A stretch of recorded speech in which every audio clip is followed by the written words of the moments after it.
Oh man, I feel like I got hit by a truck. Let's go on an adventure. Hello and welcome to Capricious Conversations. Thank you for joining us today. Today is going to be one of those Capricious Conversations that's a little bit more serious because... Not much, because it's us. I mean, still. yeah, we're pretty goofy people, but the fact of the matter is he feels like he got hit by a truck because he did.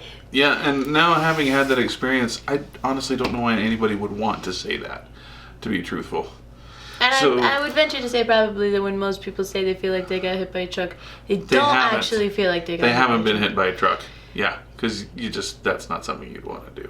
Well, I would say they probably don't feel like they've been hit by a truck. Like, they might feel bad, but not, like, as bad as getting hit by a truck. Yeah, because I can tell you from firsthand experience now, getting hit by a truck hurts.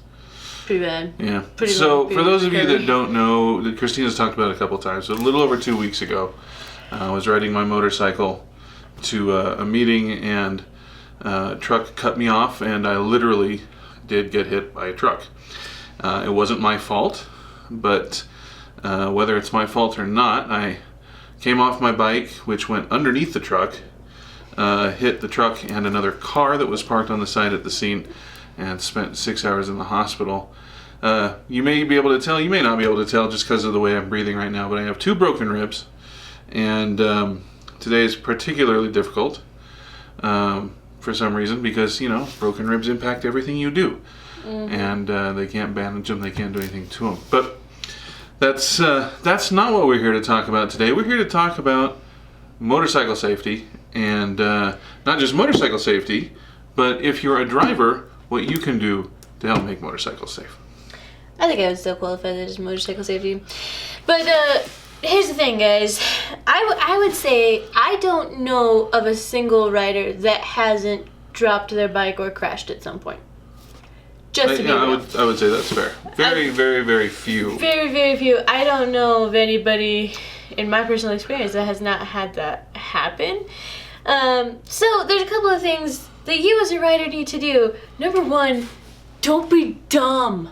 Wear your gear. For reals. I see Colorado does not have a helmet law, and so I see motorcyclists all the time riding around without a helmet because it just makes it feel so free and looks so cool. And I gotta say, it's nice. I understand wanting to ride without a helmet. You got the wind in your Actually, hair. I'm just gonna be real about this. Like, with long hair, it kind of sucks to ride without a helmet. Yeah, but you know, there is Because, something about it. But folks, let me tell you what, it's not worth it. it's like pulling on your head.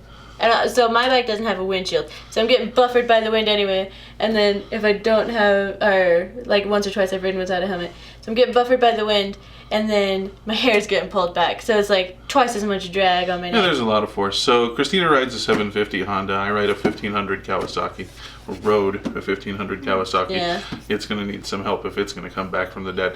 But folks, a helmet can save your life. This is the helmet that I was wearing during the incident. You can see on the side, and the main impact I took was not to my head. But even so, you can see the scrapes, you can see the scratches, you can see the impacts of where my head hit. And if I hadn't had this helmet on, all that impact would have gone straight into my noggin. It literally can make the difference between life and death. When I crashed my bike, I slid for about 5 or 10 feet on my face. And if I hadn't had a full face helmet on, I might not actually have a face. Or at least that part of the face. So a helmet is super important, and I would even venture to say a full face helmet is important. This particular one, let me turn it around this way because I can't do that. This is what's called a convertible helmet, or a 3/4 face helmet. And when at the time of the accident, I had the helmet up. Nevertheless, upon impact, it came down. But it saved my life. If you can get a full face helmet, get a full face helmet. It just protects everything. The other part of gear, though, it's not just the helmet, it's what you wear. it is what you wear. So, I mean, a lot of riders, you'll see a lot of riders wearing vests, and it does make us look cool. I'll be real about that. Leather's awesome, folks. You feel pretty rad when you're wearing it. Yes, you do. But it's also pretty functional. So, this is the vest Dad was wearing. And as you can see on this side, this is where he took most of the impact. It's completely ripped right there. I sewed it back up a little bit so he can wear it like a trophy, but you can still see the rip. It completely tore the vest, but You didn't have any road rash. I didn't have any road rash, and that's important because road rash is a horrible, horrible side effect of accidents. And I don't know if you can see on the vest, but anywhere that it's torn here, anywhere that you see scrapes or abrasions, especially on the back, on the other side, folks, that's where my body would have taken those scrapes or abrasions. And the leather did exactly what it was supposed to do. It protected me. I had just a little bit of road rash on my forearm, elbow, and my right shoulder, but very, very little. And so, again, that saved my skin. So the right gear, I had my gloves on, I had my helmet on, I had my vest on, I had my boots on, I had the right jeans on. It makes a difference. Having been through this, I can tell you it makes a difference. Please protect yourself. When I crashed my bike, I didn't have gloves, and I took some pretty serious road rash to the palm. Yeah, you did. And I mean, it's just really hard to use your hands when all the skin is scraped off of it. So wear your gear. Seriously. I don't care how cool you think you look without it. Because, and here's the thing, guys. You can be the greatest rider on the face of the planet, and a truck can pull out in front of you and run your bike over, okay? Yeah, it's true. Like I said, it was not his fault at all. He tried everything he could to prevent it. He hit the brakes, tried to put the bike down. You know what? He didn't have time. That was not his fault. So you can be the greatest rider ever and still get in an accident. And when you get in an accident, God forbid, or if you get in an accident, you need to have the gear. And like she said, and I'll freely admit, I'm one of those. I've seen the YouTube videos of motorcycle accidents. I've seen all these things, and I've always kind of said to myself, you know what? Not me. I could react if I saw that coming. I would do something differently.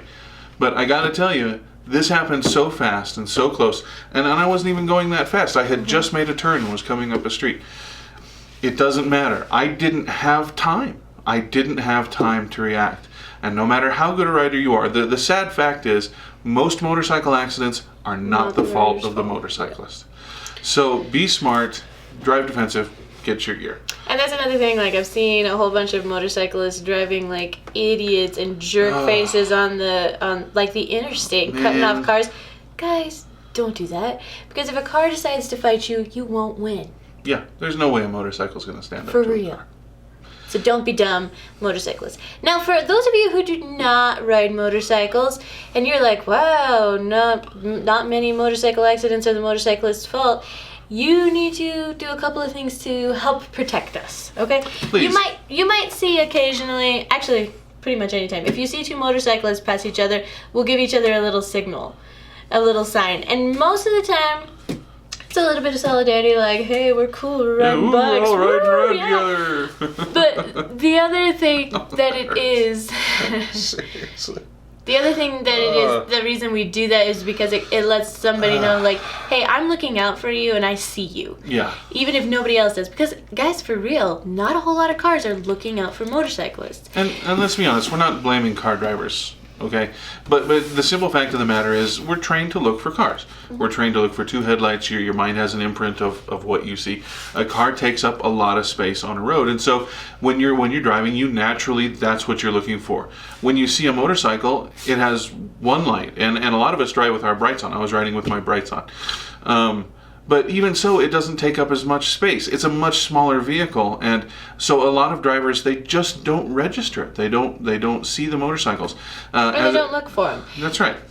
And one thing that you can definitely do is just look for us. You know, if it's a nice day out, sunny day, and you're driving around, please be extra careful. Look twice. Don't just look once, and check for motorcyclists. That's right. And give us some space. And this is not because we don't trust you. It's because our motorcycles start faster, stop faster, and your car doesn't. And if you're too close, it may not even be your fault. You just may not be able to stop in time. Yeah. So when you see motorcycles, give them some space, give them some room. And one other thing too is because our bikes do start faster, some people get, ticked off because we start faster at lights or whatever. Please don't. Like, we're not trying to race you. We're not at all trying to We're not trying to race you. There may be bikes who do, but even still, There's a phrase that some motorcyclists have. It's called squids, and it stands for Yeah. squirrely kids. Squirrely And it's kids. these young guys you see on super bikes that are, oh, that hurt too. Going as fast as they can and weaving in and out of traffic, and that's silly. But you know what? Most motorcyclists, I would venture to say 90%, we're not trying to pick a fight. We're not in a drag Yeah. race.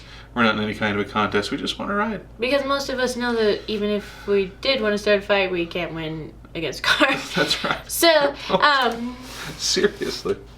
but the main thing is, like, try not to get offended by motorcyclists, and if you do, please do not do something stupid. I actually had a colleague, and her son, he was not trying to pick a fight. He was not trying to win a race. He just got around a guy on an on-ramp because he was faster. And so he got around the guy. The guy got super pissed off, cut in front of him, and ripped his e-brake so that the motorcyclist couldn't see his brake lights. And the guy didn't have enough time to stop. And in that situation, like, the motorcyclist could have died. It was on the interstate at high speeds. The motorcyclist could have died because somebody got a little tweaked that he went around him on a motorcycle. And remember, most modern cars, but even not modern cars, they're much bigger. You have seat belts, you have restraint systems. The car is built to crush in certain zones, especially now with the advent of airbags. Your chances of being injured in a car wreck are a lot lower than usual. But the chances of being hurt on a motorcycle are very high. Because we don't have any restraints, we don't have any airbags, we don't have any protection between us and your car or us on the road. There's just, other than our gear, there's nothing buffering. So please do us a favor. Be kind. Be courteous. Look twice. Be safe. Now, Bug, can you hear that? Can you hear that? There's somebody out there on the internet saying, well, good Lord, why would you ride a motorcycle then? Because if it's so dangerous and it's so ridiculous. Well, folks, because it's amazing. It's awesome. There's something about riding a motorcycle which you can't understand until you ride a motorcycle. And it sounds cliche, but it's so totally true. It's so totally true. It is absolutely freeing.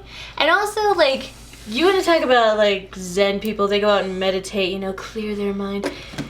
Nothing will clear your mind faster than going for a ride on a motorcycle. Because of all the reasons we've talked about. There are a lot of dangers. There's a lot. I mean, even just riding your bike, even if there's no cars on the road, you have to be super vigilant of what your bike is doing and how it's handling. If you're going into a corner, you have to think about, where your head and eyes go, that's where your bike's going to go. So you have to constantly remind yourself to be looking where you're going. Is there gravel in the corner? Is there ice on the road?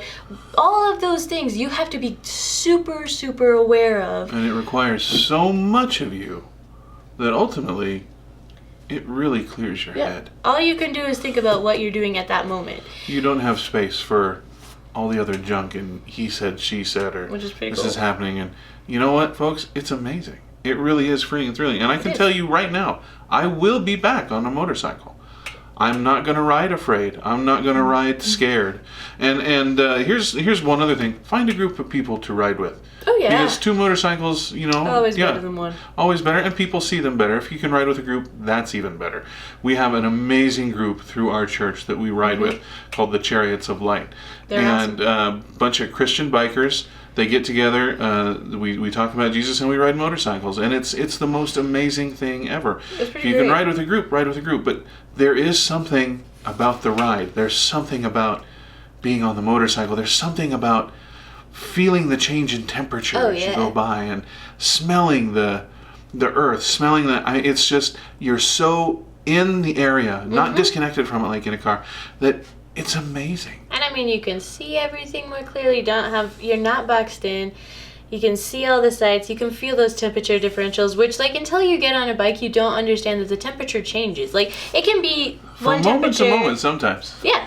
It can be one temperature when you leave your house and the same temperature at your destination, and there's like 25 temperature changes in between that you never experience in a car. You're riding and you dip down into a little dell or glen, and or you go all of a by sudden a it gets field. moister and it gets cooler. Or, if you're riding by water, you go by a cornfield and it's different. And so riding a bike is and awesome. The smells. It's an amazing experience. Everything. It smells amazing, especially during the fall. It smells so good. And I want to encourage everybody to learn to ride. Even if you're still going to be a car driver, learn to ride. It might help you. I tell you what, it made me a better driver to learn to ride a motorcycle. But and honestly, crashing my motorcycle made me a much better motorcycle rider, and it made me a better driver. Not suggested. Don't crash your motorcycle. But oh, jeez. But it will make you a better driver, and it'll make you a better rider, because it'll kind of, if you don't let fear kind of, and you know what, if you've crashed a bike and you're totally afraid to get back on it, dude, that's up to you. Chill. Like, it's we're not putting anything on you. Yeah, no worries. But, if I had just let fear kind of keep me from doing that, I never would have understood when I got back on the bike. It made me so much more aware and so much more alert, and it made me a much better rider. Living without fear is going to be another topic for another day, but yeah. Let's just wrap this one up by saying, be smart. If you're riding a motorcycle, wear your gear, ride with other people, ride a quarter mile ahead of you, be constantly aware, you got to drive defensively and drive for everybody else. Understand what's going on around you. Enjoy it. Get out there on your bike. Absolutely. And if you're in a car, look out for us, be kind to us, and give us some space. Just give us some space. Thanks for liking, commenting, and subscribing, and thank you for sharing this video with all your friends. Ride, live. Let's go on an adventure.